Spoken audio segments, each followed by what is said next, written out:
Fear not, denizens, parade is here, aka the bringer of rain, aka father of the sea and sun, aka king of the core. And today we are talking about House of the Dragon Season 2, The Red Dragon and the Gold. Just kidding. We're actually talking about Acolyte Season 7. You clicked on the right video or the wrong video. Don't want to watch or hear about the Acolyte. But I have my very special guest to review the Acolyte Season 7 choice. I have none other than Uncle Sheev on Twitch.tv, the Fan Awakens on Twitch.tv, and Instagram, the Fan Awakens, aka the Kingmaker, Eli. How are you today? The Kingmaker is here. I'm going to try and match your energy for like a half second. Yeah. I'm excited for this one. Episode 7. Stayed up to watch that. Did I regret it? We shall see. But there is so much more energy for this episode than the last. The last, that was like it's like a filler episode for this Big Bang, if you will. The crazy episode, the next crazy episode, the truth revealed, people, the truth revealed.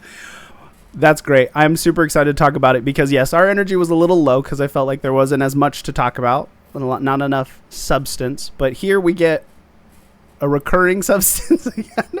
They open the mystery box. The mystery box is open. All questions are revealed this week. And before we get into it, let's do some housekeeping. You can follow me at Rancor on Instagram. You can follow Eli at the Fan Awakens and Uncle Sheev, like we said before. You can find those links in the description. And we also do fit checks. Eli, what you wearing today?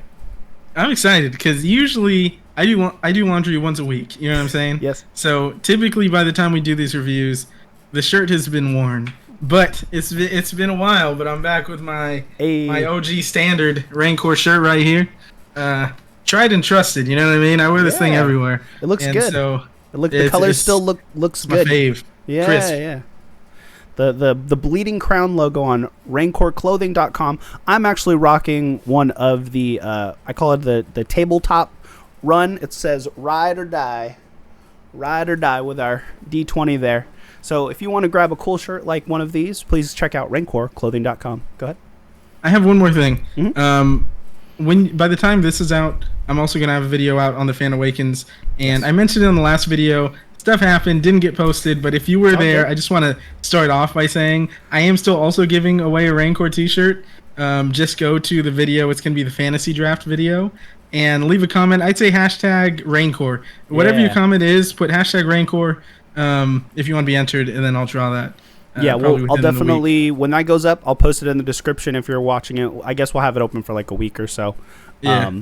And comment on this video because last week no one put any hashtags, so we'll have to think of a new hashtag for giving away a Rancor shirt here as well. I guess I could still run it if I want, or add those people over here. There was only a few comments, but yeah, we want to give you guys these cool shirts. Experience it for yourselves, especially for the low price of free, just entering the giveaway. So make sure you subscribe, like, and comment. We'll figure out a hashtag by the end, so stick around if you didn't get that message last week. All right, Eli, episode 7, choice. Search your feelings. Let me hear your thoughts on this episode. This was the most busy episode since episode 5, I suppose. This did feel not like a part 1 and part 2. You know how when episode 4 and 5 came out, it was like, okay, those should have been one episode. Yes. Episode 4 and 5, they split it. This wasn't that. We knew this episode was coming. It's going to be the flashback episode. Yep. They essentially retrack the things we already saw. Yeah. In a not so interesting way, in my opinion. But some of the stuff was cool. I think the same things that were cool in this episode is what was cool in episode 5. The action. There's some good choreography in there, albeit like you had some prequel era twirling of the lightsaber. You know, some Anakin-esque, Obi-Wan-esque twirling of the blade, blocking some bows and arrows, right? And we had some Wookiee action. So I will say I was much more engaged than last week.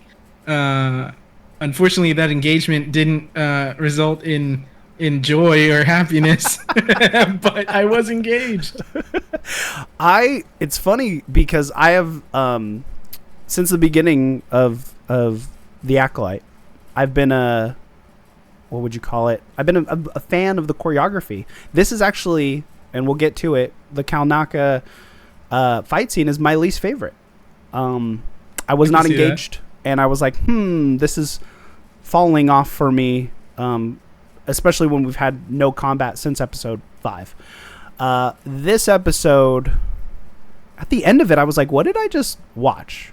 I know that there was answers given, but I couldn't really follow the beat for beat how we're progressing through the plot from the Jedi's perspective. And I thought we were going to get this episode. What did I say? Like episode 5 went back. Yeah, I think so. I said 3, then 5. We'd get this reveal, and then we'd move forward. I feel like having it as the penultimate episode seems a little late. And I said that before. I said whatever we're going to reveal, it's not going to hold up to expectations. And in my opinion, it did not. And we're going to get into that because I watched this episode twice because, again, I couldn't follow the beat-by-beat thing. So I was like, let me lock in after knowing. Sometimes you got it. Seeing the big picture, let me lock into the details. And I actually took notes this time. Eli takes notes in the past for the episodes, and I was able to suffer through it for the second time. Actually, with the 4th time, if we're watching the same thing that we've already seen in the past. I'm going to pop off this episode, people. Thank you. I appreciate everyone's sacrifice. Surprise to no one, we start out on Brendok 16 years prior, and we're watching the Jedi survey. They're picking berries. They're going through the grass. The thing I laughed about most was Kalnaka with the metal detector. I don't know. That was so funny to me. I was like, what are you looking for? Looking for coins. And I don't have an issue with this like scene at all. It's just funny. It just makes me laugh because the show is kind of all over the place, and so them just kind of like rummaging and foraging looked really funny to me. It is kind of odd though, because we learn what they're doing there. This planet was dead and now it's come back to life, and I don't know, for some reason I found it a little odd that they're using these like like a metal detector to try and decide what is he gonna, where the Force. I'm a little like, that's what I'm saying, like I feel like it's more of a spiritual thing that you're looking for. So why are we gonna use like these kind of instruments of like Kalnaka, I almost called him Chewie. Kalnaka's gonna find a space rock and like 10 feet under the ground, like, it's a seed of life. I don't know. That's what I thought too. I was like feel like divining rods would have been better. Or have not a metal detector. I feel like it was like too close to our world, like an our world prop. Like if you gave us like any crazy other looking thing, I wouldn't have any issue with it. Like, this is a space thing that detects the Force. Like, I get the like going through the plants and the minerals and stuff. Maybe you'll find something, right? Because vegetation's alive. But a metal detector was a little. You know what? Stay tuned because there's something else that's very our world later. But.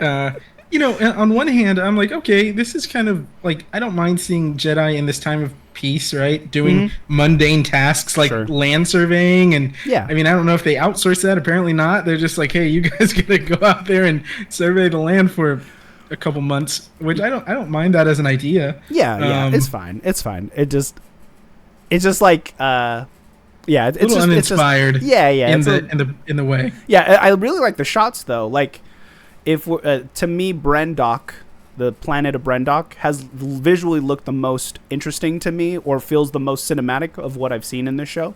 So I have no qualms being there, besides when we get into like the fortress. But yeah, I mean, it is what it is. They cut to them eating at night, and Master Endara, she's like, Padawan Tommen. Well, how come you're not eating? He's like, I don't want to eat. And she's like, what's wrong? He's like, we've been here for 7 weeks. Dude, I want to go home. What a whiny brat. I was like, what a whiny brat. I hate sand. I hate forests. I hate berries. He walked so Anakin could run. He was, I mean, I don't know, but he seems like he's around the same age as Jackie, right? Or maybe older. Yeah, probably around there. Yeah. I mean, if you think about Padawans being younglings, and then he was already a master, I would assume he's like right before night is what I would assume. Yeah, I mean, how did he get there is my question. That's another crazy thing. That's another crazy leap of logic to how he's a master now, but... Y'all let anyone in back then. Anakin would have been running the place. We do grant you the title of master. Oh, okay, cool. He turned down the council. Tommen's like, nah, I'm all right. Gonna vibe out in my bubble. Hey, this is not the first time he's rose in ranks. You know, he's the king of Westeros. So. Yes, he was somehow, some way.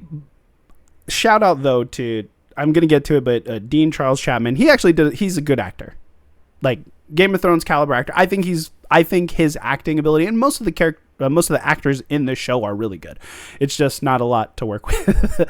But yeah. They're eating. And he's like, why are we here on this planet? Sorry, I'm giving him a whiny voice because he's being a little bit whiny. He is being whiny. But they're like, this planet. And it's weird because I had to watch it. I had to rewind it a couple of times. And I don't know if anyone else caught it. But there's like weird dialogue grammatically. And I think they like cut it and edited things. Because they say, this planet is lifeless. And then they said, but this planet is also full of life now. Like it was a weird like sentence structure thing, like but the cadence of the sentence just fell off. Yeah, I didn't write down the quote, but I feel like they could have been talking about another planet, and then they're like, well, one planet's dead, but this planet is actually teeming with life, even though it's part of the same hyperspace disaster, which I think is a High Republic thing that happens in the books or comic books. There's like this big hyperspace traumatic event. I can't speak on it. I haven't read the books or anything. But they also mention we're here for the virgins, and I go, what's a virgins? And then Torben uninspiredly goes, what's a virgins? And I'm like, y'all didn't talk about this on the way here, because like there should be like, hey, we're gonna go here to do this thing. And 7 weeks for 7 weeks, and they say it's a concentration of force energy. And it's usually centered around a location, and it creates life. I said, sounds familiar. Anakin, maybe? Is he a virgins?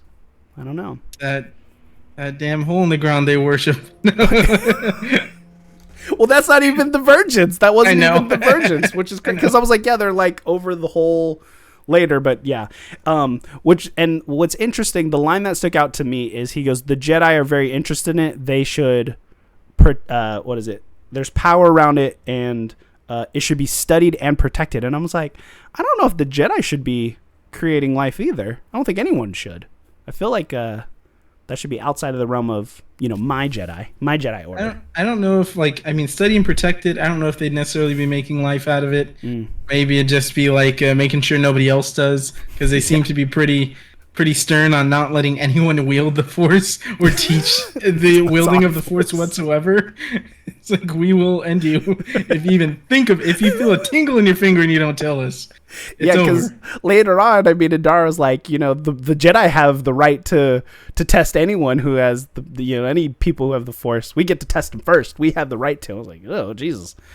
But after this scene, Indara and Sol. There's another scene they're walking away, and Sol's like, oh yeah, your Padawan is like unbalanced, and she's like, you projecting, bro? You projecting? And she's like, maybe you say that because you can't have a Padawan. And I'm like, oh, reveal. One thing revealed. Sol cannot have a Padawan. So they say. I was like, that's an interesting Here's choice. my thing, though. Something that I wondered when they asked that. Again, why? Why not? Why not? Yeah, could you give me a reason why he can't have a Padawan? Maybe because he's a creep. Dude, don't it? Yeah, we're going to get into that. Yeah. And I don't want to... When I watched previous episodes, I'm like, is there an undertone that Sol's a creep? But it's like an overtone, but they're not saying it. You know what I mean? It's like that person in your family that is doing something and no one's saying it, but everybody knows. I feel like that's Sol here, but I'm like, this is weird. There's a lot, and it's great that this episode's called Choice, because I've said in the past, I'm like, there's some weird choices and there's some weird choices in this one, and it just feels par for the course. Go ahead. I agree. I feel like Sol. We talked about it after episode. What was it, 3? Yeah, it was 3, yeah. When he's dangling the lightsaber in front of her and all that stuff. And just, this episode seemed to further go into Sol being a major creep with no real explanation.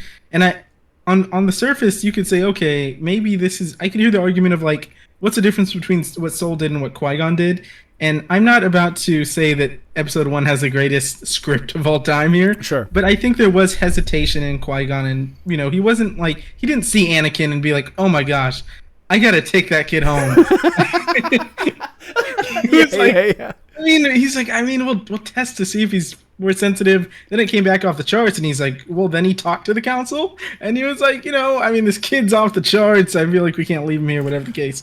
But and it's similar, but Qui-Gon also has the knowledge of prophecy, where he's yes, like, this kid fits the bill for the chosen one, so maybe we should look into it further. Saul goes, I have a deep connection with the Force is speaking to me that we should be together. I'm like, what? Legitimately, this is creepy. It's not like, it doesn't even feel like an accident. You know what I mean? It's intentionally written this way. Yes.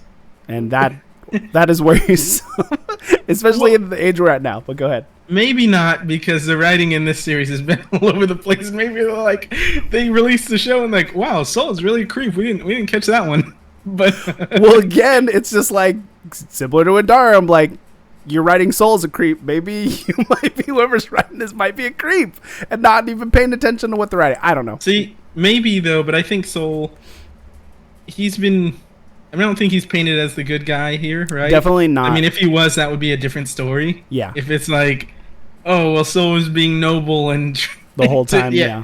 The whole time though, he seemed adamant instantly, and seeing it from the Jedi's perspective, I suppose. I do wish that it added more wow moments, or kind of gave more of a different perspective, and I feel like for the most part the perspective is exactly the same is in terms of how I view what happened. Mm-hmm. Sure, we get to see how things played out, but I don't feel like the character motivations really nothing revelatory happened where I'm like, oh, you know what, I get why you did that. Yeah. We're gonna get into that. We're gonna get into that as we move forward too. At this point, Soul's reconnaissance for more berries, and he stumbles across the Bunta tree, and he hears two little voices, and he's peeking around the corner, checking them out. Yeah, totally fine, I guess. And he sees two girls wielding the Force, and so he investigates further. And follows them, and it's so funny listening to the dialogue back from this perspective. I'm like, the scenes just seem so much worse. The dialogue seems so much worse, and the delivery seems so much worse. And then they go into the fortress, and then he scales, man. Soul can climb with robe on too. With Free robe Solo, on. man, he's scaling that wall. That's a layer joke. I like that. Thank you. And he's and as he's spying on the witches in the coven, my favorite scene comes back where Mother Anastasia pushes the girls back into These are from our point of view. He's like, whoa, we gotta protect these girls. I said, CPS, Soul, I'm with you. We need to save these children. Yeah, Soul, I'm with you this time, bro. They're in deep danger. They got pushed into stairs. And so he reports back to Indara, and they're like, some kind of Force cult? And he's like, no, witches. And then Tommen goes, Night Sisters? So it's the dialogue we had. And they're like, there's just 50 women. There's no other kids. We should go confront them. What's that? Wasn't it a little? I found it. I don't know why. Maybe it's just a delivery that when he mentioned, 50 women and 2 kids, and Dara's like 50 women and 2 kids. What do we? I don't know what you're insinuating here. If you're saying there should be more kids or there should be no kids, I don't know. There's no males. I was like, what equation are you guys doing in your? What are you trying to convey to me? What's wrong with this? 50 women, no kids. What? That was Only 2. Only 2? Because it would have been what if it was 50 women, 10 kids? Would be okay. Okay, well, that makes sense. What's the big deal? 50 women, 1 dude, 3 kids. You're I didn't that was... Yes. It's pretty odd, but I mean, whatever. Yeah, whatever. And so... And And even the whole like Indar going like, I'll go in by myself, and then Soul like, no, we should go together, which I think that's the right call. 50 women again. Remember, 50 women and 1 woman, right? 50 versus 1. We can't have that. Now we're equal at 1 woman, 2 dudes, and a Wookiee. We're even up now. But what I will say is, how many times has it happened in this series that someone has told Soul something like, "Oh, you got to go alone," or "I got to go alone," or "We got to send this person"? No, we got to all go, or "I got to go." All right, how much? It's like almost every episode. It is. It's the formula where they're like, Soul goes in alone, or someone tells Soul not to. He says, no, I'm doing it. I mean, Soul's just a contrarian in this way. Actually, a lot in this episode. Yeah. But they roll in like we saw in episode 3. Yep. And still the break same. In, we should say. They break in. She goes, slice it, Kalnaka. That's the break in.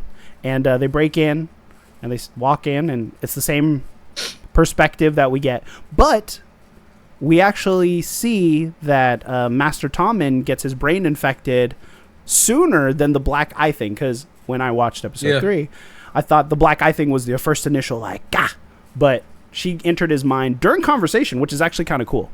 And this was probably my favorite scene of the episode, where we see what's happening in his mind, where Mother Anastasia is trying to seduce him into his deepest, darkest desires of going back home. I actually agree. I think this is my favorite sequence too. Yeah. Not them breaking in for no reason. Like, you could have knocked or something. You could have just whatever the case. But I do think that was a cool scene. I think back to Battlefront 2's campaign, I think it was, at the end of it, when you get to kind of see, I believe it's Kylo Ren, like what it's like when he's entering someone's mind, when he kind of does a mind reading thing. Okay. There's a scene of that, and it's not exactly the same. But I remember playing, and I'm like, oh, this is kind of cool. You get to kind of see behind the curtain in terms of what it's like when he's holding his hand out and trying to extract information. It felt kind of similar. We get to see that other side, and it's happening in the midst of having this conversation. It was super cool and shows kind of how powerful they are. So I'd say that was also the highlight for me. I thought it was cool how it was shot, sort of black and white, differentiates itself, a little eerie. Yeah. Also, acting-wise, she did great. Yeah, she's great. Yeah, Jodie Turner-Smith, she was awesome in the whole episode. Yeah. I was hoping she survived somehow, but whatever. But and I mean, even like I said, Dean Charles Chapman, he's great. Like, even his portrayal of this kind of weakly written character, or weakly motivated character to just want to go home. I mean, if it was longer than 7 weeks, maybe I could understand. But 7 weeks is not that long, bro. You're fine. I think it was direction and how it was written. Yeah. I mean, like, I don't want to skip ahead really here, but when he does lose it and go after, that was so abrupt and so out of nowhere, and like things like that. I could blame it on his poisoning of his mind here, right? Maybe to be like feeling violated, maybe into a certain extent. So I could see that him acting in that way, but again, it's not my favorite. Like, what do you motivation? How did you make it this far? If OSHA couldn't cut it, like, how is this guy in the order at all? Which leads to a question I'll have later for you. But, I mean, they break in, they slice this panel. It's probably out of service now, right? Later, I know they jammed it, but I'm sure that took some hours to fix. Thanks, Kalnaka. Thanks, Kalnaka. They could have probably escaped the fire. That would have been. Why is the elevator working? What's going on? Kalnaka sliced it. Yeah. But it's the same conversation we seen and they jump it a little bit. Soul's offering his lightsaber, and Mother Anastasia says leave, and Osha's like, Mom, I want to show them what you taught me, and they're like, cool, we'll test you later. And they release Tommen from his black eyes, and they cut back into the ship, and Indara is kind of like hovering over Tommen, and whatever conversation happened amongst them they didn't show. But oh wait, no, am I misremembering that? Anyway, they just talk about. She says, "Oh, it was clever that you said let's test the girls." To say, to make essentially give us more time. Yeah, she's like, I can ask the council for more guidance. And this is where Soul's like, I have a quote connection to Osha, and she goes, we're not going to take the testing seriously. They're too old, right? They're like 8 years old here. Yeah. And he's like, I feel she was meant to be my Padawan. And he's like, did you see the markings on her face? He goes, you see the markings? He goes, Osha didn't have the markings. And Indara obviously goes, there's traditions around the galaxy that people just do ceremonial markings. It's not that big of a deal. And I was like, yeah, dude, like, I can't go into another, like, here on Earth, in reality, talk about someone's, like, tribal tattoos and be like, look, like, they're tattooed and I feel a certain way about that. They're not safe. Like, who am I to judge people's traditions in that way? It was really weird for him. And I think it's a fine argument to propose in the show. But, just logically, you're just imposing now at that point. Yeah, I think that Soul went off the deep end here for me. Like, we already talked about kind of like these sort of creepy themes, but when he talks about, I feel this, like, I'm meant to be her master, she's meant to be my Padawan, specifically with Osha. It also, to me, I don't know, when they do, I don't want to skip ahead too much, but there's something that's revealed later about the two of them, which obviously if you're watching this video, Yeah. But that's like, okay, only with Osha, I don't know. It feels off. All you do is look at her, really, and you're like, oh yeah, that's just, I need to steal her from her home.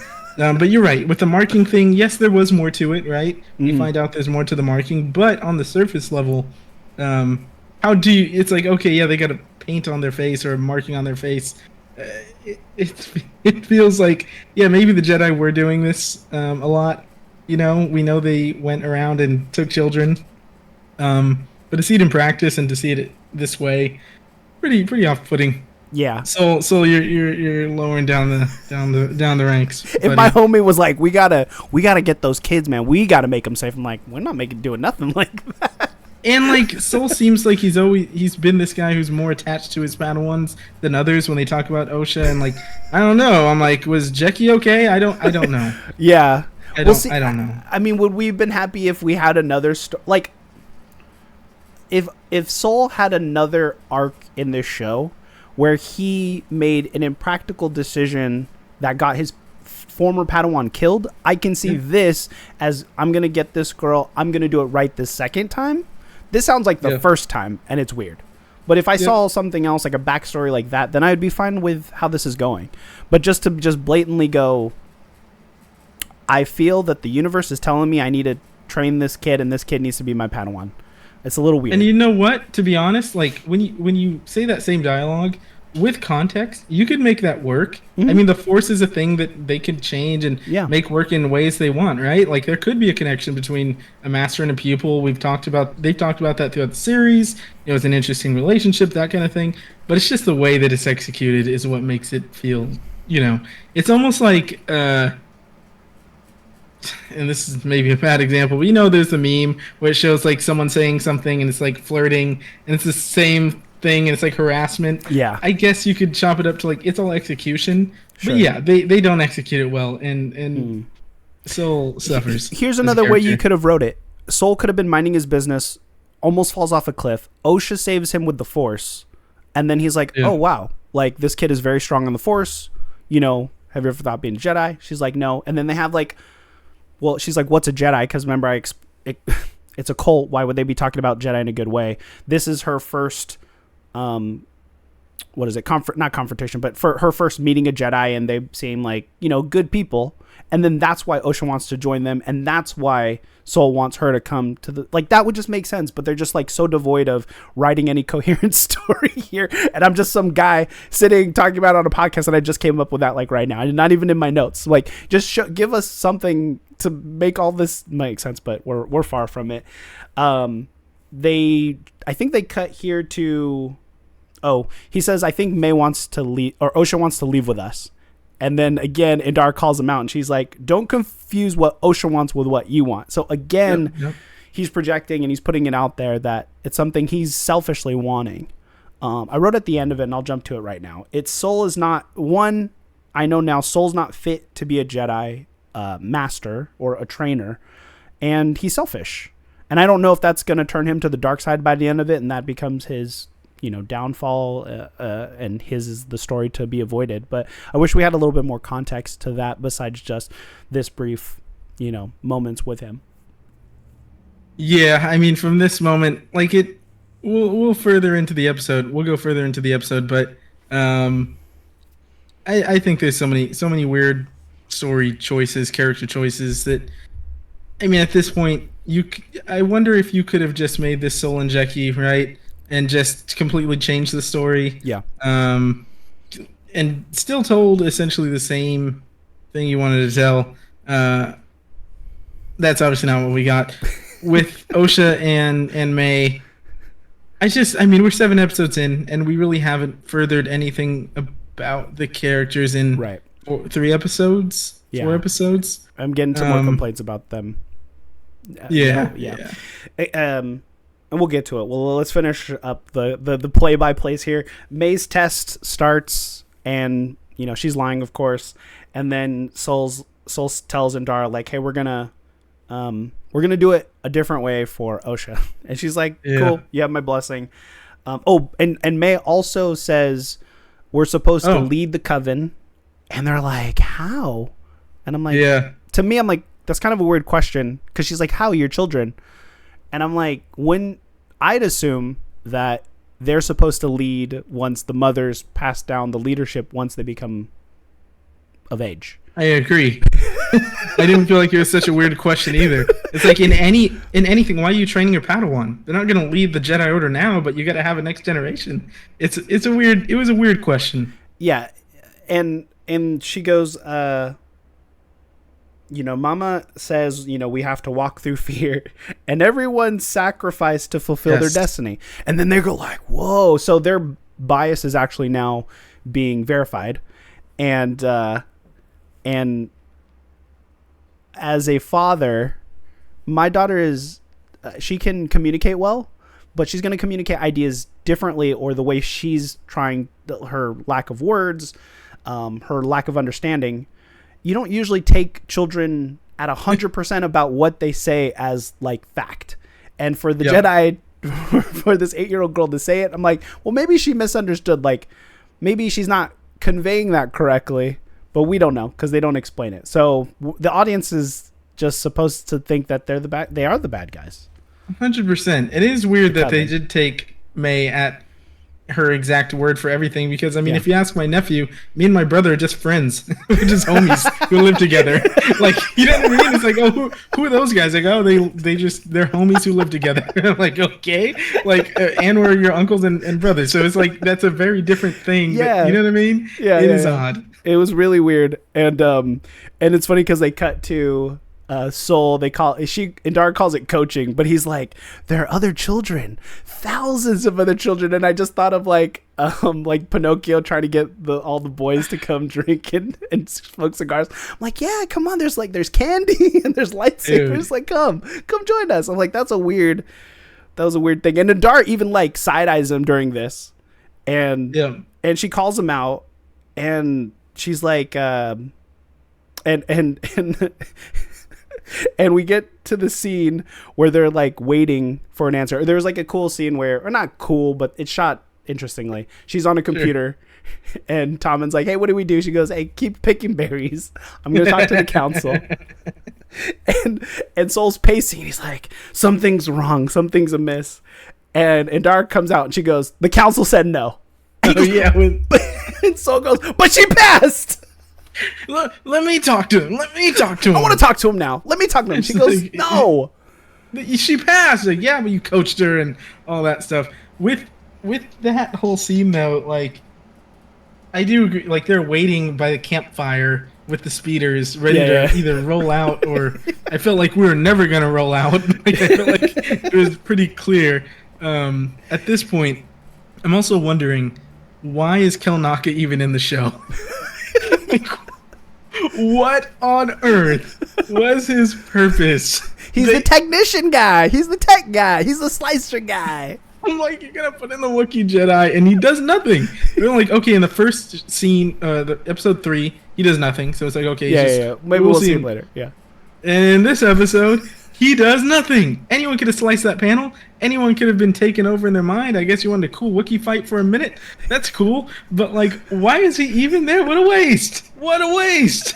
Yeah, and it's funny because they can understand Sherwook. Like, he's talking to them in Sherwook, and they all can understand him, so... I almost felt like, remember in Solo... Oh my gosh, I'm getting mixed up now. Okay. When someone asked... It might have been in the sequels. They're like, you can Oh, it's when he could speak...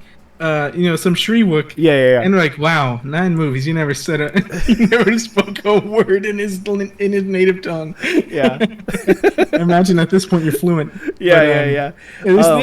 He never has his moment. He doesn't they don't deliberate with him whatsoever. He seems like because he's not a Padawan. He's a full-fledged Jedi, right? Yeah.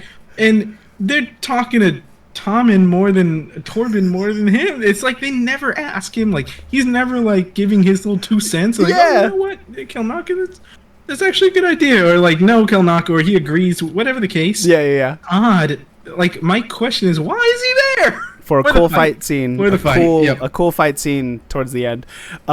They when she goes, the council said no. She goes, Saul, you've interfered too much, right? My favorite part is Torben goes, can we leave?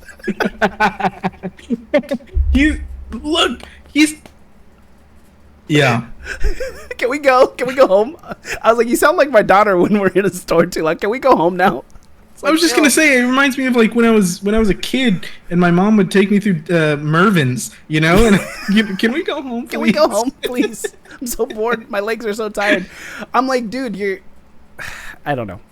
He's not cut out for this job. I'll tell you that. He's not cut out for picking berries and looking for virginses. I mean, they mentioned that too. They're like, the significance of the virgin is he doesn't understand. He can't grasp, right? I just don't I know we talked about it earlier a little bit with like, and it's not even cut out the character choice of him just snapping like, oh, it's the virgins, I gotta go. Which is coming up. We're gonna go home. Like, it just it was cut very weird. It just happened with the snap of a finger. Yeah. Like, it felt like I don't know really how to put it. It's just very weirdly paced. It is very weirdly paced because at this point he's like, it's like do, and he like looks at his data pad and he's like, oh, the M count. So we mentioned M count, and I think this is the first time live action they've said M count, because I watched another reviewer, I think you're right, and they said, why didn't they just say midichlorians like the prequels? And I was like, oh, maybe they've only said M count in the animated stuff, like Bad Batch. I think they only have said M count, at least in anything from prequel Disney stuff, right? I can't, and I could be wrong for sure. Let us know in the comments if we are, but I can't recall anyone saying midichlorians. I think Asajj might say midichlorians in Bad Batch, maybe, but that was the first time since prequels that anyone has said midichlorians. But everyone in animated has said M count up till then. I don't think they've even mentioned it in live action at all. But yeah, correct us if we're wrong. Let us know. You know what? One other point I wanted to talk about, kind of going back to Qui-Gon in episode 1, when they are doing the training or the testing, right? And Sol is, dangling more candy in front of a child. He's becoming more and more like the man in the white van. It's like he's telling her all these things, like, oh, it's going to be awesome. You're going to come. There's a bunch of kids. And like when Anakin and Qui-Gon were talking, it was a lot more solemn. It was like, I can take you, but, it's not going to, it's not going to be easy. It's not going to be like this fun, like, just adventure. You're just going to become a Jedi. You're just going to dress up and have a lightsaber. Yeah. But like, there's a lot more staging of like, this is going to change your life. You're going to have to leave everything behind. This is like, Soul's like, you gotta get out of here. We're gonna play. We're gonna hang out. There's a bunch of kids. We got like, I mean, this feels like lying. This feels like a college recruit, and they're telling you, oh yeah, we're gonna give you the Hellcat. We're gonna give you a house. And you show up, and it's like, here's your meal card. Like, oh, and maybe, to be fair, maybe it's a different version of the order that we get in the prequels, right? Like, there's 100 years difference, and you're right. But boo on all of you guys who said Sol was the next Qui-Gon. Qui-Gon is the man. Sol's not this dude. Qui-Gon is the man. You guys were wrong. I was never on the whole Sol, like, is that guy, the next guy up. I will admit, initially in the first 2 episodes or whatever, I'm like, he's got some Qui-Gon tendencies, Sure. right? I didn't think it's not like he's gonna be the next Qui-Gon, but I'm like, I can feel like some inspirations, I suppose, in the way he views being a Jedi and the Force and whatnot. I guess not nowhere close. Not at all. I remember side by sides of Qui-Gon and Soul. I'm like, no on that. I wrote this down, and I don't know if this was my mind writing it down or if he actually said it, but they said very high M count, the exact symbiote, and says usually when you have twins, it's not exact. So my mind went to clones, but they were like virgins. And Tormund goes, "This is my ticket out of here." I was like, did he say this is my ticket out of here, or did I make that up in my mind? I don't think he did, okay. But I think because I remember him saying like, "Oh, this is it, we can go home." If he said my ticket out of here, which would be hilarious. I don't think he did, because I feel like that would have stuck in my head, and I would have probably texted you mid-episode. But he's like, "Let's get the girls as proof," and I'm like, "Dude, this is not even enough proof." And I'm like, that too, that, and like, I get it, he's a kid, I guess, but like, you're just gonna rush in there and snatch the girls? Like, they didn't even have to move a finger, and they put you to your knees, and you're at their whim. Yeah, but again, he might have felt violated, and then he might be like, "I really need to leave because I just got, mind violated." I guess so, but like, even when he got, she entered his mind, she was trying to give him like, "Oh, what do you want most? You want to go home?" And he did confess up to it. Yeah, and he like submitted to that. Yeah, and so it's kind of odd that he then wants to go back to profess. Yeah, it's very odd. Maybe I would have rewritten it a way where he's like, I guess the dream sequence would be a little bit different, but enact revenge on them for doing what they did to him. Like, to me, I'm like, okay, now you want to go, start something up with someone who would do that to you. But that's not what happened. He's like, "This is my ticket out of here." And as they're speeding over to the fortress, it's intercutting with May and Osha fighting because Osha confesses that she wants to be with the Jedi. May is not happy about it. They don't show that, but I just recall that. And she goes, "May, take a walk." And Mother Coral starts dragging her out. And for some reason, Mother Coral is trying to push her buttons. Dude, and get mad, get angry. And she tries to spear her, and May's blocking it with the Force. And I'm like, okay, but why are you making your kid mad? And then let me back up a little bit. May gets mad, and she's like, "Good, be mad." And she goes, "Take arms, everybody, let's get ready for battle." And I'm like, how do you guys know there's even a battle about to happen? Because we all know what the script is in the plot, we're just reacting to what's written in the plot to move it forward. But there was no one-to-one of Mother Coral go, let's suit up for battle. They don't know the Jedi are coming unless they could feel it through the Force, but they didn't show that to us. And it was weird. It was really weird. You had to run to guard the door from May running over "Everybody get ready to fight," or whatever she said, and Mother Coral comes over and what she said. They just they jam the elevator so they can't enter. It also goes, "I know how to get up. We'll go back up." First off, too, when Tormund zoomed off, Soul's like, "I'll go after him." Yeah. No, man, we know what you're doing. We know what you're doing. He goes, I'll go catch him. And he's like, "Come on, let's go." Oh my gosh, Endar is like, "Yeah, Soul, go after him." I'm like, come on, Soul. Soul's gonna I would have said Cal Naka go after him. Soul's gonna lap him, and he's like, "I'll be there." Yeah, he's like, "Wait, you're passing me." Yeah, right. Kelnaka, go. Kelnaka. Kelnaka. And so it's intercutting with Osha telling Mother Anastasia, one of my favorite scenes from episode 3, where she's like, "I want to be a Jedi, Mom," and she's like, "You could be whatever you want to be. I support you." And what's also weird is it's happening in front of all the Coven. I forgot that's happening. And then Osha goes to her room to get ready to go. And the Coven are like, "Hey, wait a minute." Wait 1 second. They're the future of our coven. We can't just let them go. And I'm just paraphrasing. And I don't like this line. She says, one of the other coven witches says something to the effect of, "But you're our leader." I'm like, yeah, you're their mother, but you're our leader. And I'm like, and she goes, "Man, I'm a mother first." And I'm like, this is supposed to be a powerful moment, but the dialogue doesn't match. It's not matching up to me. I also think that because we found out that they are identical, I mean, to the molecule, it seems, right? Yeah. I do think that, and it's like, okay, you took the same person and split them, two personalities that make one.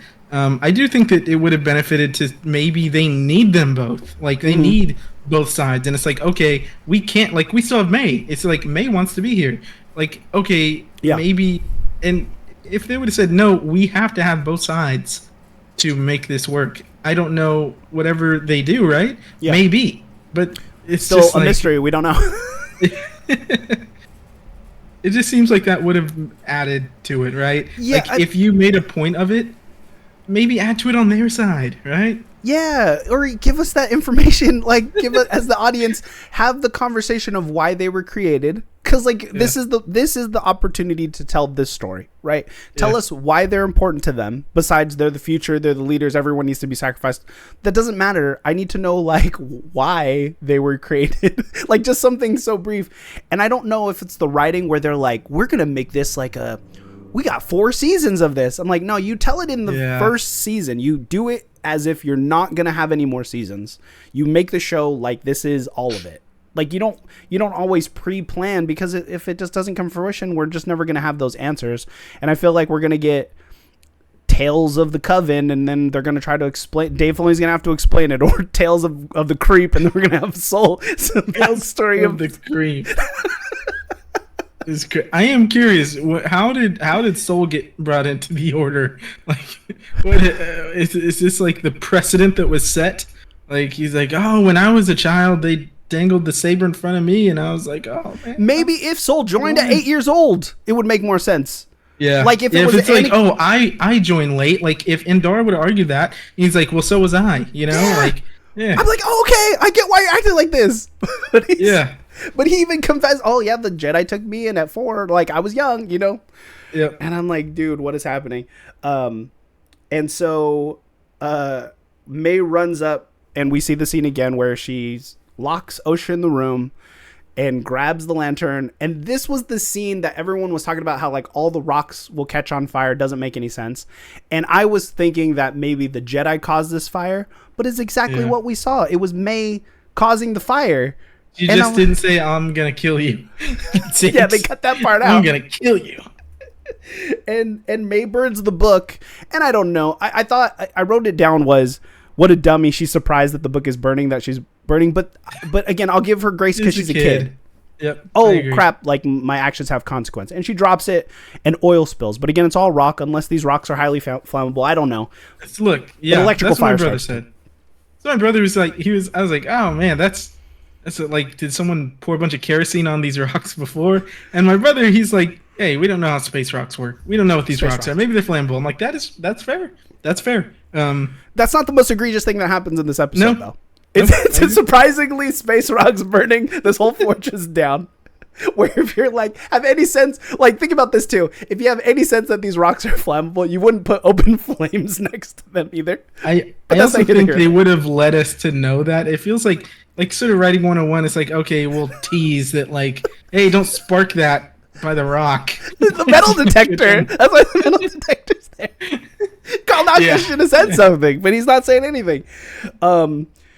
So Soul and Torben eventually make it up to the top. Yep. And I think Mother NSA is up with Coral. She's like, what's going on? And Coral's like, we're about to throw down for no reason. She's been waiting for this moment. Yeah. And Soul and Torben, they go ahead and she goes, don't take another step. And Soul still takes another step. Oh, she goes, this will be your last step. You know what?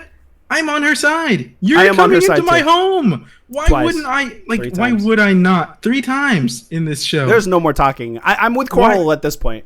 Yeah, it's ridiculous. It's like why keep the peace? These people are invading our home. They're trying to take our kids. They're not even knocking. They're breaking in multiple ways. Yeah, for sure. That we jammed the lift. Guess what? They're still in here. They've climbed. They were so hellbent on taking our kids. They scaled this big old wall. Yeah.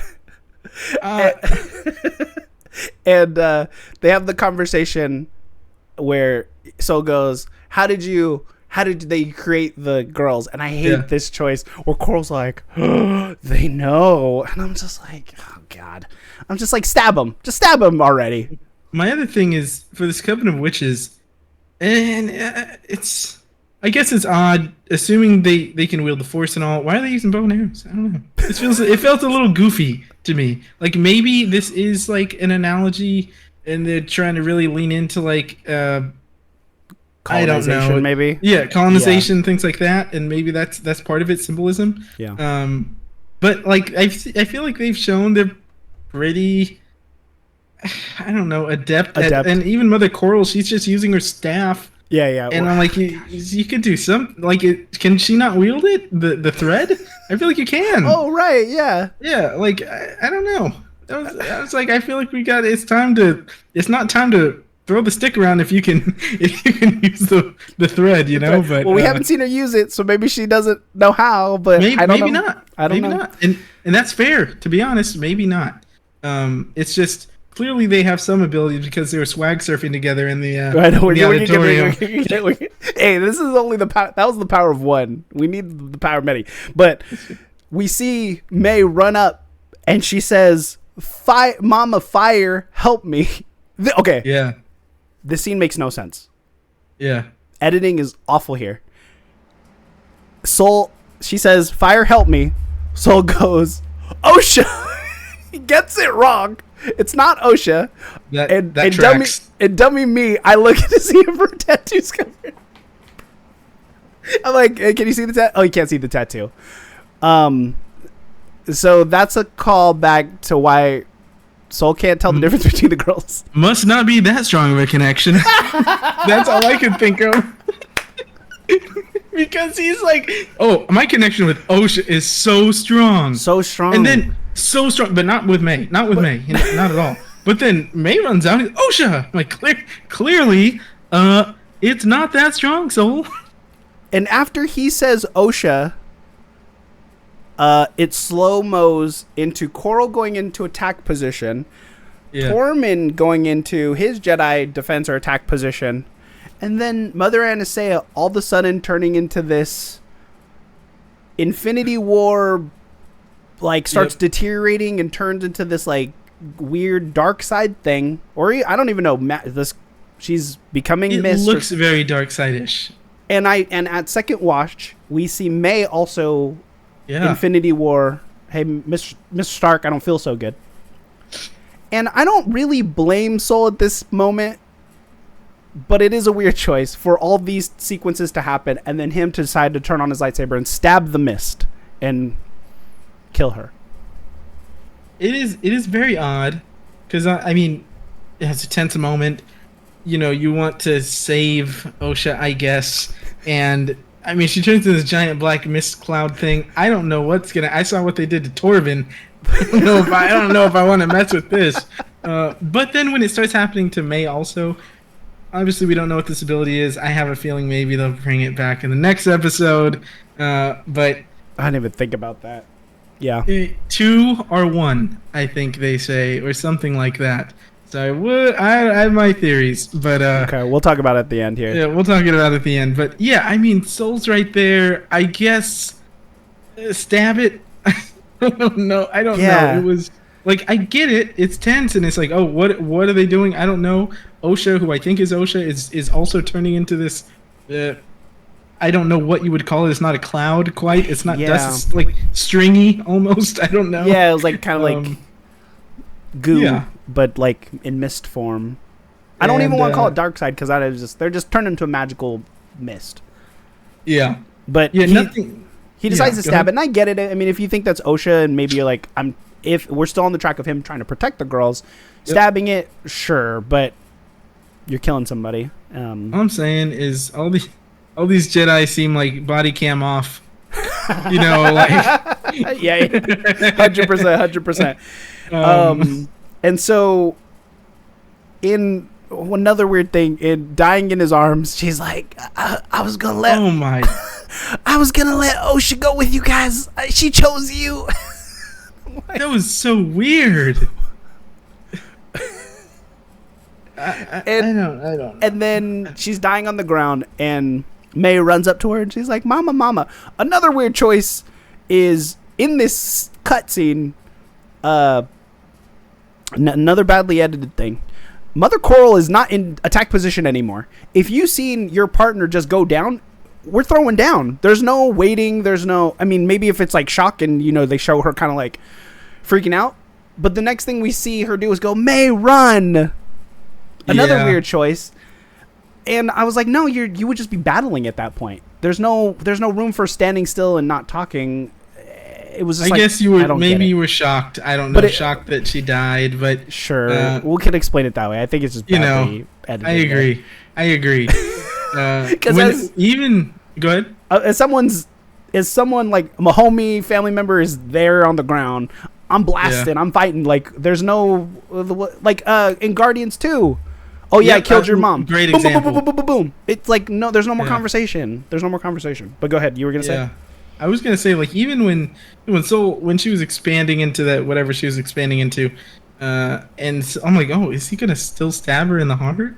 And like when he did, I'm like, oh, okay. Soul. So you just, you know, I get why May is upset for sure. Which, all right. But it's like, okay, so she's dead, probably, because you never know. Sure. Yeah, but she's dead probably. I mean, we saw a body when they run out. We did. But which is weird because there wasn't a body when he stabs it. Oh, I mean, oh no, she was there. I don't know. She was there. She was there, but that's right. And then from there it goes down, right? They all start firing their arrows after. Yeah, they're firing. Tormund has yellow lightsaber. He's Anakin in his way through it. He's like, I hate this witch. I hate the fortress. I hate this forest. I want to go home. But what I don't understand is Soul is not fighting Coral, and she says, "Fight me," and he's like refusing to fight. And I'm like, this is also a weird choice. I didn't understand this choice at all. Okay, I'm like, man.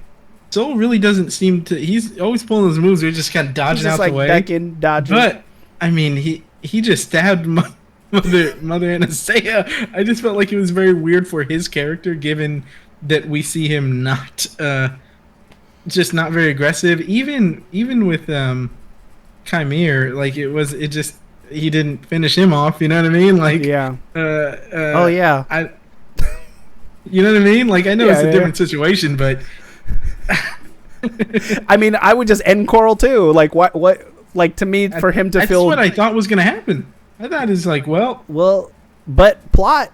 She turns into mist, and and Tormund goes, "My mind is fortified. I'm only thinking about Coruscant. You ain't coming in here." I was cracked. And she goes, "Not you," which made me laugh. Not you, dummy. The last person I'd invade. I'd go to May before. Yeah. And then, surprise, surprise, Cal Naka's shadow's there, and he's gonna throw down. We're gonna get a Wookiee fight.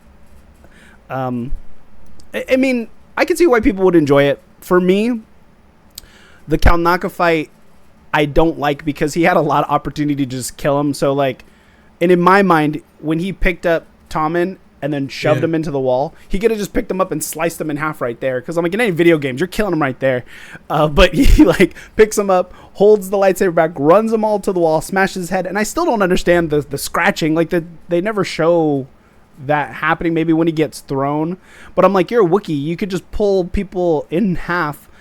Unless we're going to say, oh, Mother Coral's fighting in his mind and she's not a great fighter. Yeah. I don't know. Well, my thing is like, okay, so we cut to, and this is what I alluded to earlier, the whole Coven swag surfing in the auditorium. They're all like together and holding hands, and clearly maybe it takes that much to tame this Wookiee mind, right? This Wookiee master. Or the Wookiee master. The mind of this Wookiee. But I do find, like, again, it's all creative choices, but with him not killing Corbin or Soul or whatever the case, holding back, I wish I feel like you need to show some sort of fight or struggle there, and they didn't. Not really. Like, it's like, okay, maybe he's about to, and they're like, no, kill Naka, please. It's me. And it's like maybe he resisted a little bit. Didn't happen. He was going for the, for the kill. What's interesting is I wish, thinking about it now, I haven't really thought about this before, but they should have showed Kalnaka fighting off this group of witches in his mind, like we saw Mother Anastasia in the mind of Tormund. It would have been more effective of him trying to get through this coven instead of seeing them swing and sway, to see a struggle in his mind, with which they've already showed us, and that's why it's so hard to break this connection like that. Or even Indara, because Indara saves the day, right? We'll jump to that part. Indara saves the day, and I'm assuming, am I forgetting anything before we get there? No, I don't think so. With the fight, though. Yeah, go ahead. Yeah, we'll get back to the fight. Oh, we'll go ahead. Any more thoughts on? I was just gonna say, like, I think the fight was like I think episode 5's fights were better for sure, but I still enjoyed it. I thought it was fine. Like, he's kicking through the walls and he's throwing them around. He's doing the Wookiee stuff. He has the Batman leg. Right here, though, I'm like, man, he did. He did that they never used again. Yeah. Just like Kalnaka, never used. He is the knee brace. But I'm like, oh, this would be a good time to rip his arm out like Wookiees do. But he tossed him around, he kicked around, he did his thing. It was pretty underwhelming, though. If you're gonna have Kalnaka, and this is the only reason you have him, the only reason he's in the show, I think we can say that undisputed. Like, clearly, they didn't have him talk. He died unceremoniously off screen. So this is why you did it. It's fine. It's fine. It's a good fight. I think it's a fine fight. But, it is what it is. I feel like the things around it lacked, where it could have been, like you said, like you were kind of talking about, seeing Kalnaka fighting off these witches. It would be cool if he was in a melee, in a combat in his mind, while also in a combat in in the real life. Cool. Yeah, that would have been cool. Like, kind of show a 1-to-1, or maybe he's fighting off the witches or Coral, right? And then it's actually Sol and Tormund he's fighting. I mean, like, that could have made... They've done that in other things. Like, I don't know why they couldn't just do it here. Maybe it's too cliche or whatever. Episode 9 essentially shoot it the same way, where I know it's not exactly the same, but you could have shot it exactly the same, where Rey and Kylo are having, their fight on Kijimi and on his ship, and you see it from each's perspective. Oh, right, yeah. And it's the same fight. So if you would have choreographed, like, Kalnaka fighting the witches in his mind, and then it switches so you can see both sides of it, or whatever the case, and it's the same fight, I think that would have been cool. It's not this show, though. It's not this show. It's not. It's not this show. And we see Indara. Well, they even cut to the fortress exploding at this point. She's like, and anyway, I just wanted to mention that, because this fire is like the worst fire we've ever seen in Star Wars, where it's gonna kill everybody, the 50 women, and she jumps in all heroically and pulls a move and gets Kalnaka on the ground and starts I don't know. She puts her hand up to Kalnaka. It's like when Vision showed up in Age of Ultron, just boom, just jumps in, does a little hand wave and kills 50. And so I would assume that Indara kills the Coven, right? We're assuming that? Yeah, that's what it seems like to me. It's just really I don't know if she's like cut off their mind from it's like your mind is in Kalnaka and she cut that off and they're just mindless now and just dead. I don't know. But I feel like I'm like, okay, you killed 50 people. That was attacking you. And we get the scene where Sol has to go find the girls. So he runs and he's like, oh, Shad. He's running and the girls are they're coming up to the catwalk. And she's like, what have you done? And she says, did she say Mama's dead? I don't even remember. I think so. I think she did. This is like my least favorite shot. Why wouldn't you just say the Jedi killed my mother or our mother? Especially when their rift is all because she wants to be a Jedi. The Jedi are good. The Jedi are bad. Yeah, it turns out the Jedi are bad. The Jedi are bad. And if with that little thing would just destroy this whole plot, I understand why they couldn't put it in, but I'm like, May is... I don't think... Have we heard May say, you killed my family or you killed my mother anywhere in the show? Nope. She keeps saying, like, oh, you told her everything. Or you're going to tell me everything or whatever the case. It's like, my thing is, like... and I get it. You got to do it for the plot, but it's like I just imagine you run the Jedi killed mom. Like the Jedi killed mom. It's like mom's dead. It's like, oh, Yeah. what happened? Also, I just think that this scene in particular bothers me a lot for the way it's staged and the way that it's set up and the lack of Yeah, I'll explain the scene again. They're both on the catwalk at the edge, and it's breaking, and he's holding up with the Force the two bridges, holding these girls. And I saw a lot of comments saying, why wouldn't you just Force pull them? Sure. They're not super heavy. We've seen, I'm trying to think at this point if we've seen Soul do that yet, but I know in the present time, we see him, he's actually pretty strong in the Force where he can hold people up off the ground. Yeah. But I don't know if he's that strong at this point. But that is a good thing where he could have probably just pulled them or even or pushed them further back on the catwalk that still existed. And so he has a Sophie's choice of who to save, and we all know he saves Osha. I still don't understand how May survives this fall because it's... I guess a forever fall. They never show how deep it is. We always know if you fall down a hole or something in Star Wars, you live. You live. Agreed. But my thing with this, go ahead. I was just saying he saves Osha and he makes a choice, and that's his character flaw. That's why he's so guilty. Sure. My thing with this though is like I don't know. I feel like you have a moment here that you can make a lot more tense and a lot more. I don't know, I guess nuanced in the way that it just feels so staged, feels weird to say, but it feels like a game show almost, like where like they're on the aggro crag. I don't know, he's holding them and it's like, okay, we can see the sides are bouncing, and it's just sort of like he's trying to hold on for a second and it's like, oh, sorry, and it just falls. I feel like you could, just from a filmmaking standpoint, show the struggle a little more, show him sweating, show him like really trying to save both, or whatever the case, like show a close-up of them and have the sisters have a moment of like, I don't want to, I don't want to lose you, or whatever the case. This is like in a very important moment. This is the pinnacle of the moment. This is why we have this whole problem with May, and I feel like this is the moment that you've been building up to for a season. You can't just have Soul run in there and be like, okay, I'm holding, I'm struggling, you fall. That's it. It's like, I just feel like I should have had so much more emotional, even if, regardless of how I feel about the rest of the season, you could have made that moment feel more intense and more dire and just a little more sad. It's like, all right, I know she lives. Two, it didn't hit, and I was pretty put off by the cinematic choices of it, and the blocking choices of it, and pretty much everything in this scene bothered me. Yeah, I agree with you. That's a great way to put it, because it could have been shot so much better. They do a wide where he's in the middle, they're both up there, but they're just going like this. They're just like reaching out for each other in just a regular stance, like not even like holding on, trying to reach for each other. There's no tension. It happens so fast. I'm like, this, like you said, this is the moment where they think each other is dead, because even May thinks Osha's dead at this point. She doesn't know her sister got saved.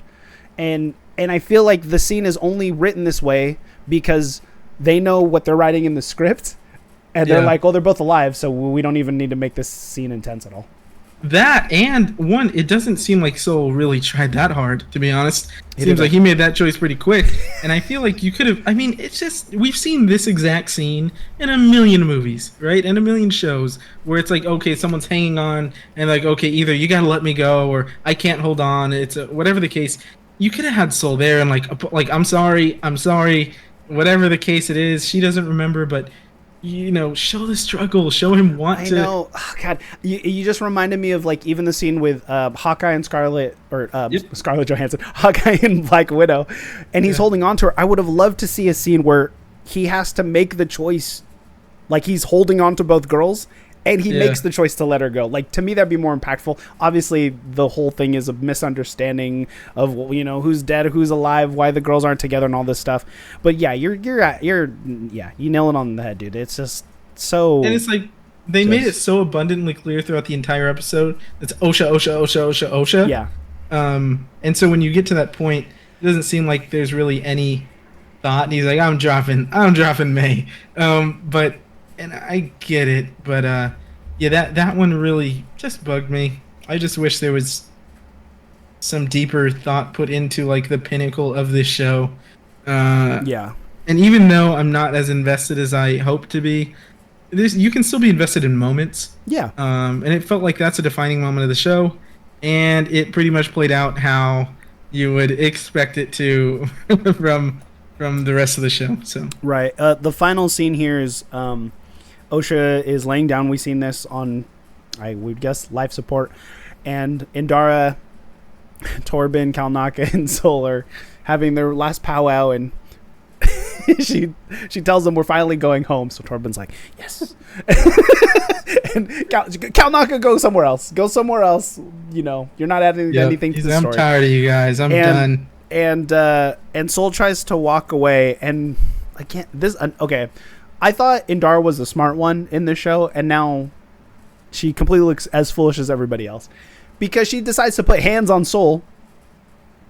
I'm like, what kind of Jedi are you putting hands on other people? And they like kind of like cross grip each other, and she's like, we're gonna tell him the truth. And I get a little upset about this because she says we're gonna tell him that May started the fire and killed everyone in the fortress, right? How do they know May started the fire? That's what I was gonna say too. I didn't take notes, but I have that written down. I don't know. Because it was written in the script, like we said. She ran out and said fire. Help. She didn't say, I started a fire. No, she didn't. Someone online, I posted this online, and someone was like, well, Sol, before they climbed up, saw them conversing, and maybe he saw the fire thing happen, or May is just being used as a scapegoat here, which I would have been fine with. If they said, you know, May started the fire, but what happens is they double down on it, and because the audience knows it's a fire, apparently it makes me upset because Osha goes, what happened? And he goes, May started a fire. And she was like, oh yeah, I saw her crack a lantern in front of my door. Like, oh yeah. My thing is, yeah, if you're gonna make that lie, the witches started a fire, whatever the case. Like, yeah, they did. It's like we're gonna blame the dead kid. That's yeah. Like, they're all dead. You can blame any of them. You gotta blame the 9-year-old or whatever. It was really weird. Also, before she wakes up, Sol goes, I want to face the council. He wants to fess up. I was like, okay, cool. Yeah. And Indar goes, why? And I'm like, what are you talking about? You've been Mrs. Council the whole show. And she goes, you're gonna do that to her? And I'm like, I go, wait a minute. She goes, after everything this girl lost, you're gonna take away her dream. And I wanted to slap Indara so hard in this scene because I'm like, he is unfit to be a master, and given all the things he's done in this episode, you can't be like, yeah, he is fit to be a master. Well, we should give this kid to him. No. You put him with Kiadi Mundi at this point. Like, do not let Sol be a master. That's my thing too. It's like, okay, the whole, you don't want to, I get an angle of we don't want to do more to this girl than we already have. I understand that angle. Yeah. You're right. With that being said, why would we willingly pair her with this guy who has all this baggage, who has been creepy, who killed her mom, who is responsible essentially for not following orders. Not following orders. Never following orders. Questioning everything, not in a Qui-Gon way either. He's just like, Qui-Gon had prophecy, defiant, right? Like you said, and with Qui-Gon, even if you Master and Apprentice, if you read that book and different things, it's like he's invested in these prophecies, and he's trying to, it makes more sense even in the movies without that context. So very, very weird choice. Very, like, again, another 180, another complete 180, where Indara's like, no, we can't leave. We got to stay here and survey this land. Right. No, we can't act. She's the only Jedi in the whole series. It's like, we can't act without talking to the council. And then once they do something, she's like, oh, you know what? Let's just cover this all under the rug. Yeah. So you're going to get your Osha. Thanks for killing her mom. And maybe even if they showed Indara be like, have a moment where she's like, maybe talking to Kalnaka, where she's like, I can't believe I just killed 50 people with my mind. Kalnaka's. But I'm saying, thing is, but in the end of the episode, you can't even have Kalnaka there. He's like, no, you had your moment. Yeah, Get out of here again. They're treating Wookiees real weird in Star Wars. But I'm saying, like, if she had some kind of guilt about it and she's like, I also need to cover this up too. But given the facts that happened, given what they did in this episode to show what actually happened, they could have went to the council and just told them everything, and I think everything would have been fine. Yeah. There's no reason for Torben to want to kill himself. Give me a reason why Torben wanted to kill himself. Okay, wait. So I saw this. I thought this might come up, right? Yeah. And I'm thinking about it. On one hand, I could see that him rushing off started this whole thing, and he feels the guilt of killing all these people, killing a kid. He doesn't know May's alive at the point. Right. Killing. This is all his fault in his eyes, maybe. Sure. And I could see that. But it doesn't make it play out any better when he's in his bubble. Why didn't he just say, bring himself to the council? Instead, he's like, nah, I'll just keep this to myself. Be quiet and stay in this bubble for 10 years, and then, if that girl ever shows up, I'll end it. If she shows up, she's dead. That's what I'm saying. It's like but when she shows up, doesn't he say, like, I've been waiting a long time or something? And it's like, all right. I knew this moment would have come. Something stupid. It's just weird. Why would you feel that? Yeah, if you felt that so much guilt, just go to the council. And another thing, I keep saying I wish this happened, and I don't know if I actually do, but maybe show moments of them progressing through the order where he's getting all these accolades and doesn't feel like he's deserving because of these moments, and they're still giving it to him and having those, deeper conversations about, oh, you're such a fine upwards. Jedi. Yeah. And we've seen that in other things, right? Where people are getting things that they don't deserve, and feeling the guilt of all that could have culminated into offing yourself here before. And again, Tommen offing himself. It was crazy. They're just kind of aping all the plot points of Game of Thrones. But, yeah, this, like I said before, whenever we were going to get this episode, it was going to be too late. The reveals are not going to be defining or, any revelation. And ranking this episode, I know a lot of people feel like we've just kind of recapped 3 again. So they could have probably just put this all in one episode. I don't know. It felt bad. And it just feels so jarring from what they showed us last. I kind of rather just watch Chimera and Osha at this point instead of this episode. I will disagree on that one, but I'm saying anything other interesting where we're moving the plot forward instead of recapping. We watched 30 minutes of them together and no plot moved. That's true. The plot did not move forward whatsoever. My thing here, though, is when you do plan your story to have a flashback episode that literally recounts an entire episode that we saw, you have to give us something more interesting. Yeah. We saw the same thing. I think about, maybe this isn't the best example, but Prisoner of Azkaban. I'm not a Harry Potter guy, but I love that 3rd movie because I feel like, okay, we're going through this movie and it could be really boring if when they recount the entire day, if it's the same thing, but it's like, oh, okay, I see that connection there, and I see that connection there, and it worked abundantly well, and I love that movie, even though I'm not like a Harry Potter fan, because they handled that very well. Not that I am a hater either. I'm just saying that one stands out to me.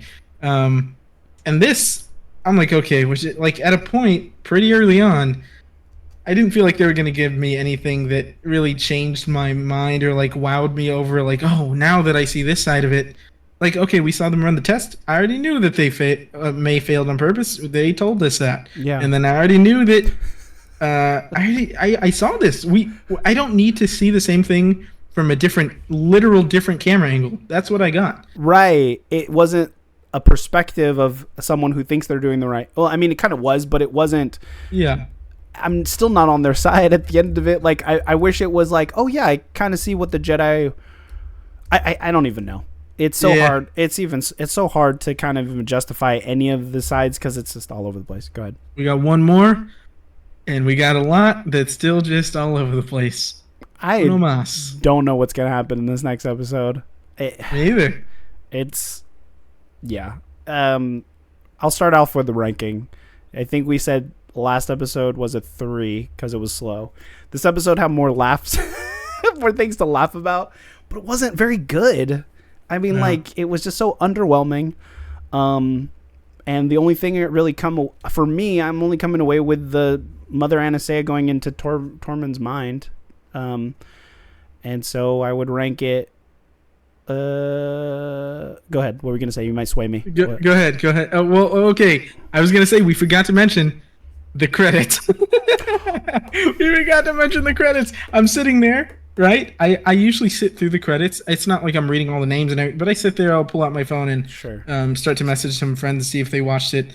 And I'm sitting there and the song comes on. Let me preface this by saying I'm a fan of Victoria Monet. I think that the song is actually a very good song. I will probably, it's weird because I want to add it to my playlist, but also not gonna, like, I feel like I'm gonna have a bad reaction to it. So weird. It felt like getting out of a Marvel movie because you're sitting there and I start to hear the song and I like look to see if my brother's playing something and I looked at the TV. I was like kind of shocked, and then I paused it. I'm like, no, it is part of this. So I played it again, and it's just so jarring. It's so jarring. And the way I kind of talked about it with my brother last night is, think about when you go to Disneyland, right? You go to Batuu, Star Wars Land. And for the most part, you know, you get into lines and it's all themed. Even the land is themed. It's playing Star Wars music. It's everything is themed. The trash cans are themed. And I kind of feel that way. I want to feel that way, and I've been trained to feel that way when I watch Star Wars content. And so it's sort of like if I was in Batuu and they started playing Dynamite on the you know, like if they started just playing pop radio while you're in line, it takes you out of it. Yeah. Very starkly. And knowing that this song was made for this episode specifically, like it was a choice, it was announced, and I just didn't realize that the way you end this episode and then to go into a pop song was weird. It was weird. It was really weird. It's funny because when the credits started rolling, I immediately exited. So I heard like the first maybe few bars of it, and then I'm like, okay, exit out of the app, and then just kind of sit, not understanding what was going on in this episode. So it wasn't until I saw a comment be like pop song in the episode, I was like, what? So I had to go back into Disney Plus to check this the next day, and I'm like, oh, that is a weird choice for them to do that. And I was like, maybe this is like a nod to Gaia and her doing pop song, and it's not. And what's crazy, going back to immersion, Star Wars music is so good, and it usually kind of lifts the episode. And there's cool music in the Acolyte. I'm not going to say there's not. Yeah. But a weird choice for this episode. And that being said, I think with wasted potential and reveals being uninteresting, I'm going to rank this episode. Wasn't sure if I'm going to rank this as the worst. I'll say it's a 3, because if I was going to, I ranked the last episode a 3, and I think I would have rather watched this episode instead of last. Because I was going to say 2, but I'm going 3, but they're just as, we're this far in. Oh, that was another funny thing, because Tormund's like, 7 weeks we've been on this punt. I'm like, yeah, it has been 7 weeks we've been doing this show, and I want to go home. Maybe I do get it. You're right. Maybe I do understand your plight. But that's crazy. How would you rank it, about that, Eli? See, I initially I was thinking, okay, a 4, because I gave last episode a 3, I believe also. Yeah. And I do think that it's more engaging.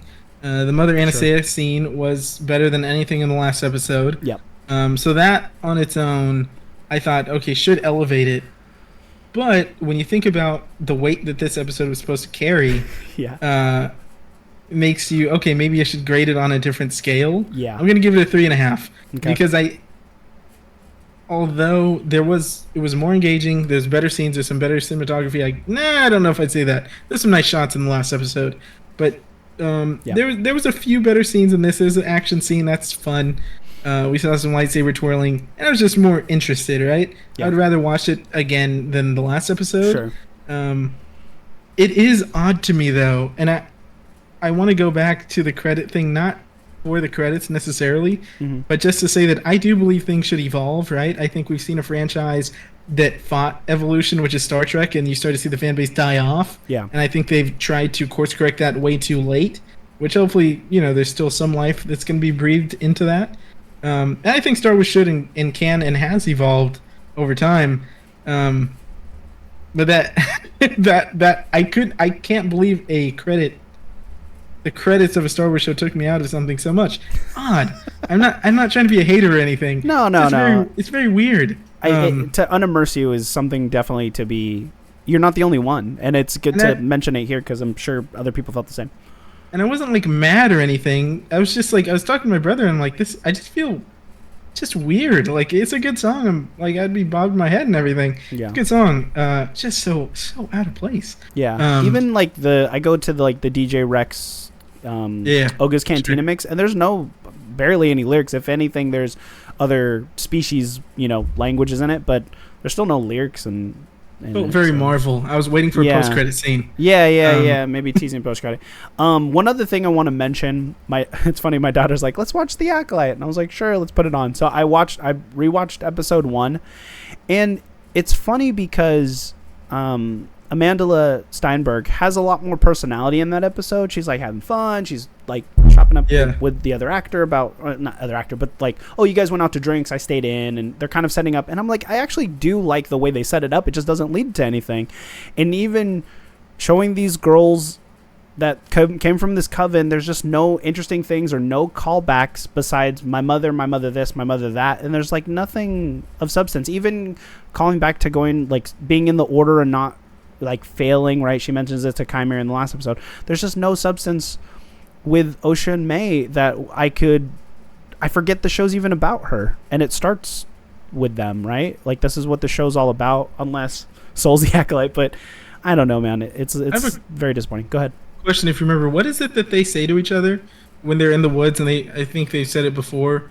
It's like a saying, like his sisters, something about like me without you, or yeah. They have the but. Like, I'm just curious. It's going back to the Virgins as the. I wouldn't put it past them. What are you gonna say right now?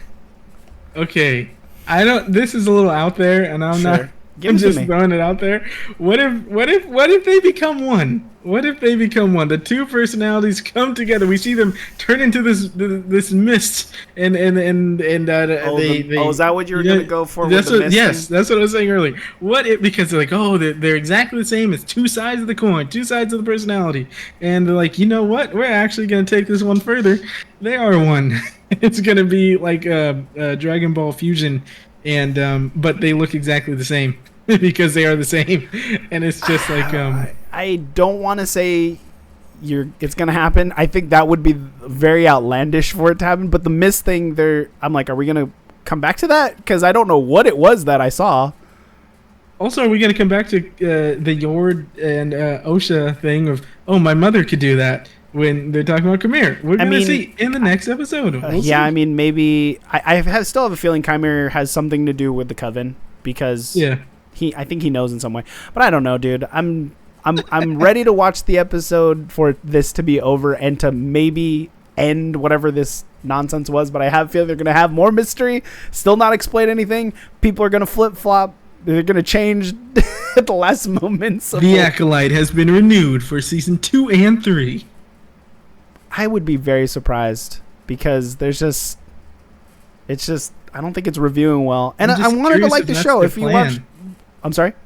I'm just curious if that's if they planned that, Leslie Hendlin said she was planning for this to be the first act and do like 2, 3, 4 seasons. So I think that's why it's written the way it is. But I don't think there's any way that they're going to put another $180 million into the show because I don't even think they want to.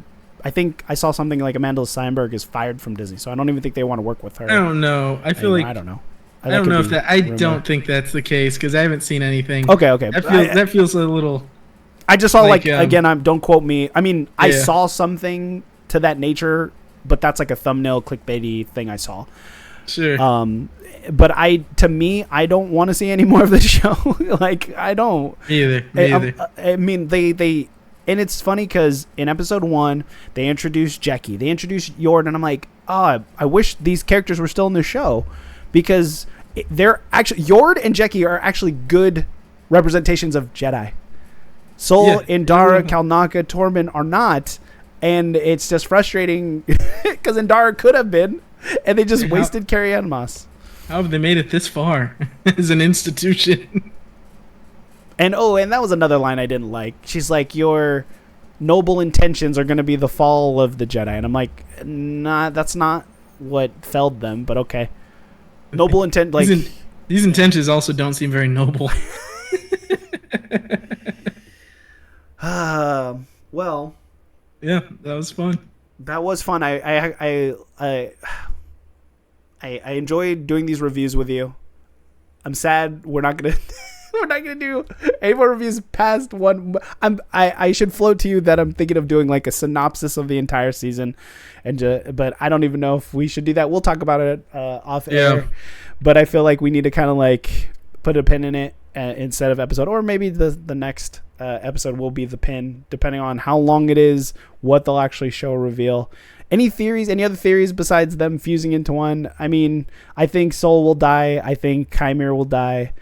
And I think May will die and Osha will live on, but as some kind of dark side user. They don't even show her like... okay, here's another thing. She was a Jedi.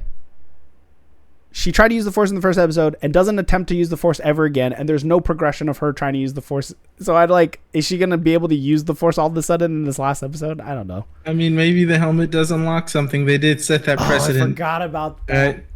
They did set that up. I forgot about that. So I think there's a chance that does happen. In my mind, she put the helmet on VR'd and watched what we just watched to suffer through. I'm still really mad that May has never said in the show, "You murdered my mother. Yeah. Prepared to die." Yeah, not once.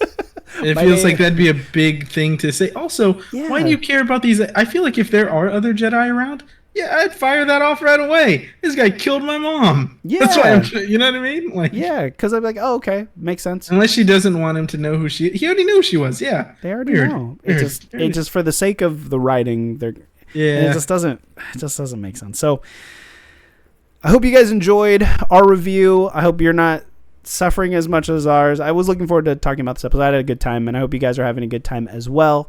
Let us know what you thought about the episode. Let us know what your favorite choices were that they made for this reveal, and maybe anything that you possibly think that might happen in the next episode. Let's do... I still want to do a hashtag for a giveaway.